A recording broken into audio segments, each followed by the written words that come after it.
In the early years of the 20th century, the Colorado River was wild and untamed. Floods destroyed hundreds of miles of homes, farms, and fertile land. The United States government was already seeking ways to tame the river, but with 7 states disputing how much water each could claim, construction of a dam was only a dream. In 1922, Secretary of Commerce Herbert Hoover negotiated with the 7 states to seek out a solution. This compromise paved the way for the Boulder Canyon project to be constructed. In 1931, the structure that would one day bear Hoover's name began with an explosion. An explosion not only of dynamite, but of human tenacity and engineering. Hoover Dam, once completed, would be larger than any man-made structure on Earth. It would not only tame the Colorado, it would also administer fresh water to the nearby states and generate electricity, powering a large percentage of the American Southwest. Some called it the most prodigious engineering construction feat since the Great Pyramids of Egypt. Hoover Dam would be an architectural wonder. It would say something about America as a nation. It would be built to last and stand as a monument to what we as a people can achieve.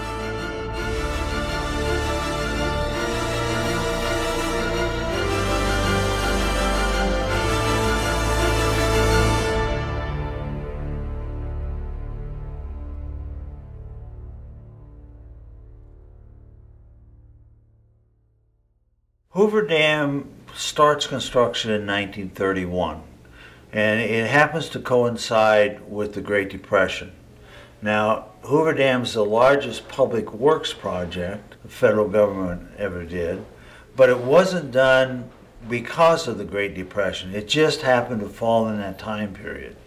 So the coincidence of there being a very large labor force available and a very big project that needed a lot of labor kind of comes together in 1931 when they start the construction of the dam.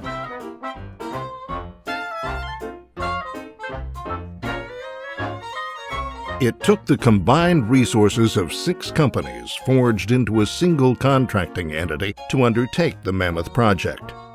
The size of the workforce needed would be large, and the decision was made not to house the workers in Las Vegas, 30 miles away, but to build a town for them, called Boulder City. This is a dangerous job. We want the men in good shape, which is the public story of why they built Boulder City. The private concern was that if the conditions were too harsh and it was too hard on the men, that the job would fall behind schedule. And they didn't want that to happen. So that was the kind of private conversation they had about why they built Boulder City and why they invested so much in Boulder City.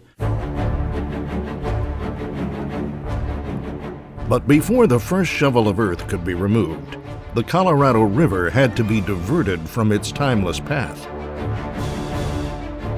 You have to remember, there were no computers. All the calculations, the technology that was applied for the dam was a slide rule and paper and pencil. And that's how they figured out how to build the dam.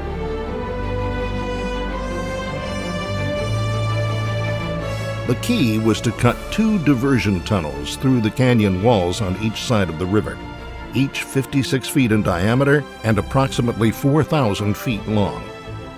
Drilling was slow progress until jumbo rigs were designed, motor vehicles mounted with 24 to 30 stations that could all drill simultaneously.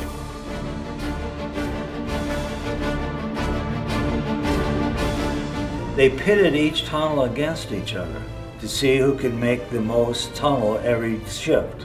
And so there was a competition going on, and I don't think it was entirely a friendly competition. It was a pretty serious job, and these hands were pretty serious. So there got to be a lot of pride in who could make the most head in any shift.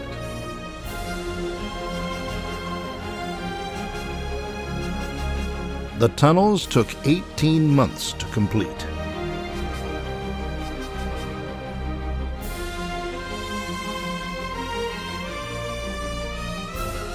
With the tunnels cleared, Temporary coffer dams were put in place on either side of the building site for the dam. The Colorado River had no choice but to leave its riverbed and flow through the man-made corridors. With the river diverted, steam shovels dug through as much as 135 feet of silt, mud, and gravel to reach bedrock. But the canyon walls were not ready to receive the strain of holding the dam in place due to the large amount of loose and unstable rock that had to be removed. High scalers were employed to swing out onto the cliff face to place sticks of dynamite, and after the explosives were detonated, they swung back out to clear the rock. It was probably one of the more dangerous jobs because there was just so much activity on it, and they had minimal amount of safety equipment. Most of the harnesses were handmade. You didn't go down and buy a safety harness. They made one. They were Bolson chairs, and sometimes the guy had an extra line that he'd tie around him. Sometimes they didn't. The guys would swing off, and ropes would rub against the rocks, and they would get cut, and they'd break, and there were accidents that happened over there. It was a dangerous job.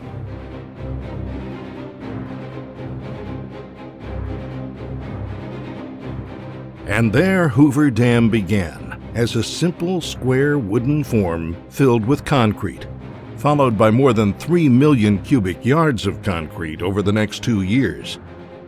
By the time the dam was finished, enough concrete was placed to build a 4-foot-wide sidewalk around the Earth's equator. To create the massive high-pressure penstock pipes for the water's flow to the generators, an enormous steel fabrication plant was created. The pipes had to be an unprecedented 30 feet in diameter.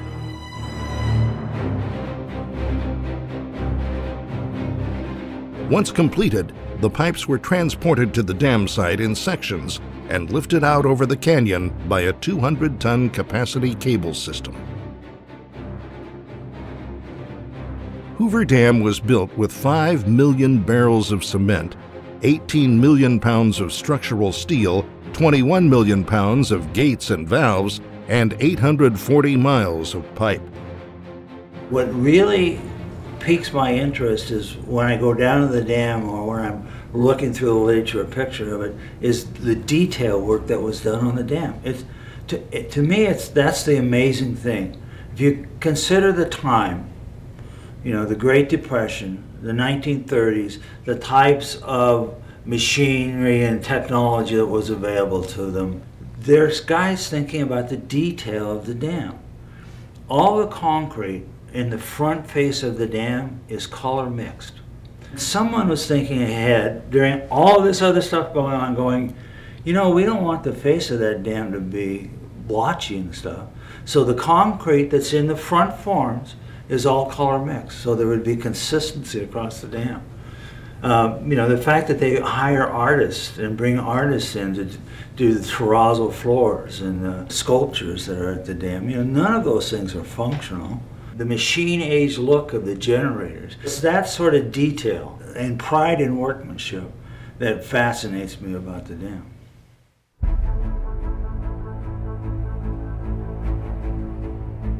Construction Superintendent Frank Crowe, a man already responsible for designing and building some of the biggest dams in the American West, brought unparalleled levels of sophistication to the techniques used in the construction of Hoover Dam.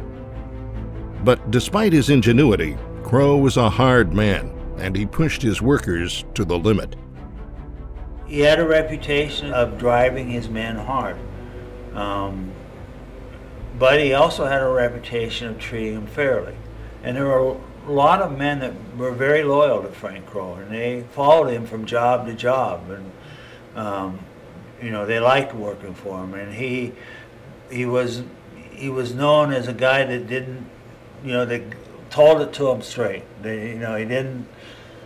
If what he said, you could believe it, and the workers liked that because they knew where they stood on the project and where the status of the jobs was, and And even though he was a pretty hard-nosed guy, they thought that he was fair.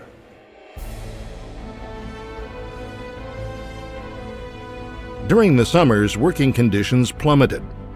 Daytime highs averaged 120 degrees Fahrenheit. Heat prostration, poor living conditions, and insufficient safety measures resulted in the deaths of over 100 workers over the course of the construction. But in the midst of the Great Depression, men were eager for labor of any kind, and the workers were willing to take risks. The project employed up to 5,000 workers a day, working 3 shifts 7 days a week, with 2 days off a year. The pay scale started at $4 a day, a good wage at that time. Amid the country's economic uncertainty, the workers in this canyon gave new life to the nation's spirit as they gave new life to the desert Southwest.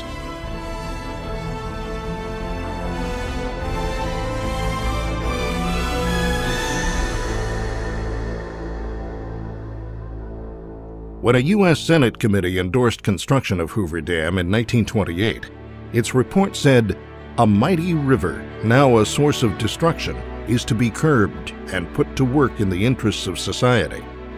And so it was. Hoover Dam brought the desert flood control, a reliable supply of water, electrical power, and more.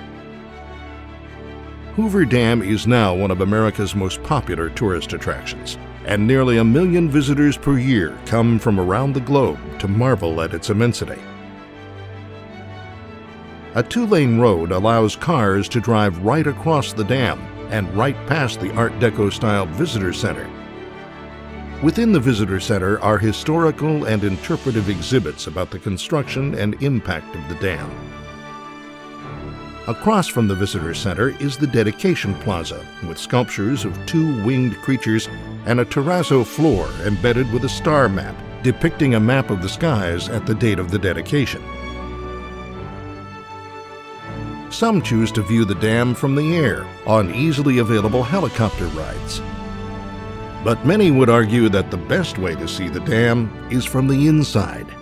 Observed date 1943, and then they have the grease marker that just marks that hairline fracture. They can take a measurement in between the dot in the center there to see if these forms are moving apart from each other or if they are compressing together. Regular Hoover Dam tours go deep down inside the concrete structure, through the labyrinthine tunnels, and down all the way to the generator rooms at river level, which house the dam's enormous turbine generators. In 2003, construction of the Hoover Dam Bypass Bridge began, which would become the largest concrete span in the Western Hemisphere. At 1,900 feet across and soaring 900 feet above the river below, the bridge is an engineering feat in itself. In 2010, the Hoover Dam Bypass Bridge was opened and not only alleviated the long-foreseen traffic congestion problem, but provided a whole new way of looking at the dam, allowing visitors to walk out over the canyon and see the dam from above.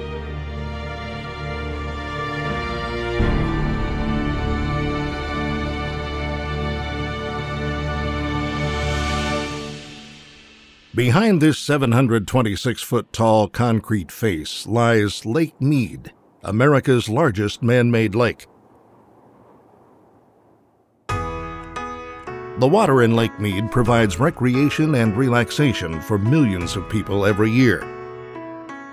Houseboating, swimming, and water sports of all kinds are just a few of the options available in Lake Mead National Recreation Area.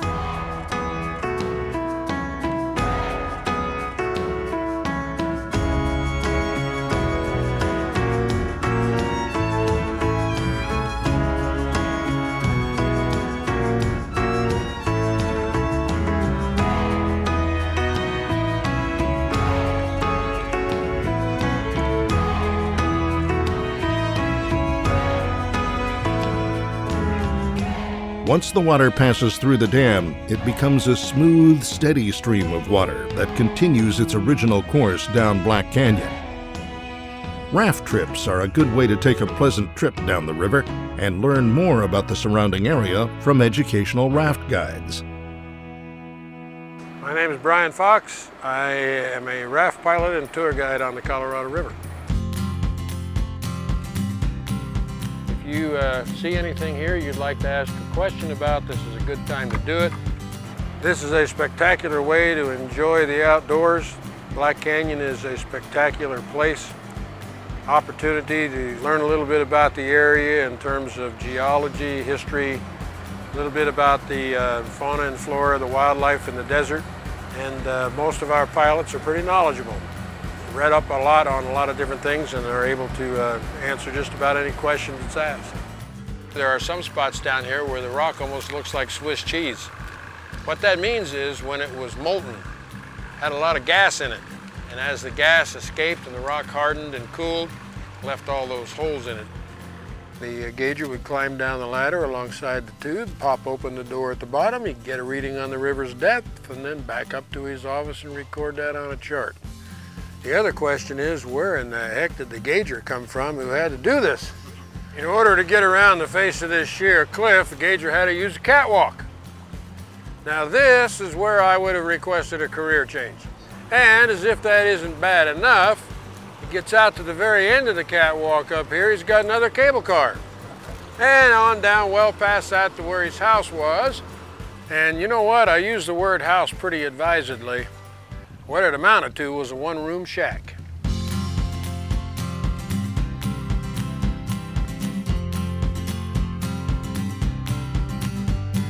I think the best part of it is encountering desert wildlife, bighorn sheep, every once in a while a bobcat or a coyote. We almost never have a raft trip without a large number of people from other countries, and it's a great pleasure for me to show them my backyard. It's a pretty enjoyable experience.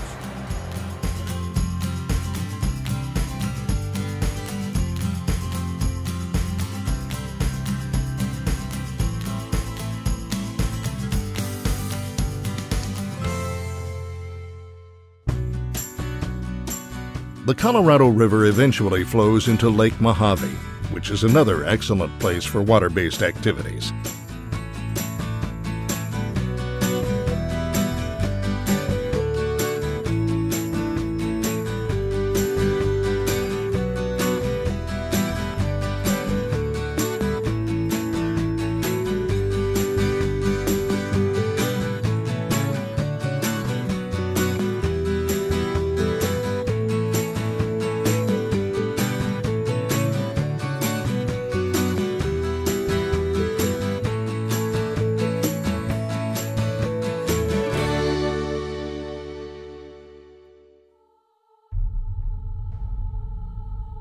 In the desert Southwest, droughts can last for decades at a time.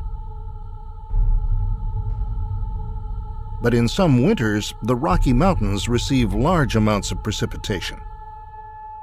The water from this melting snow can push the Colorado River dams to their limits. In the flood of 1983, Lake Mead reached all-time highs and put Hoover Dam at risk of sustaining major structural damage.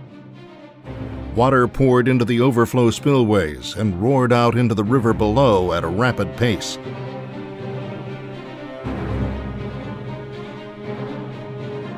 The pressure buildup in the water release pipes reached unprecedented levels, damaging upstream Glen Canyon Dam.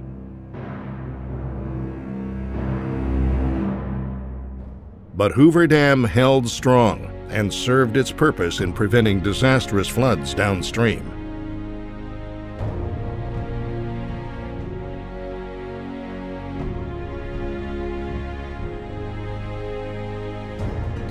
Thousands of gallons of water per second flow from Lake Mead to the dam's 17 giant turbines, producing clean, non-polluting hydroelectric power. Hoover Dam produces almost 4.5 billion kilowatt hours of electricity each year, enough to serve the needs of over 1 million people.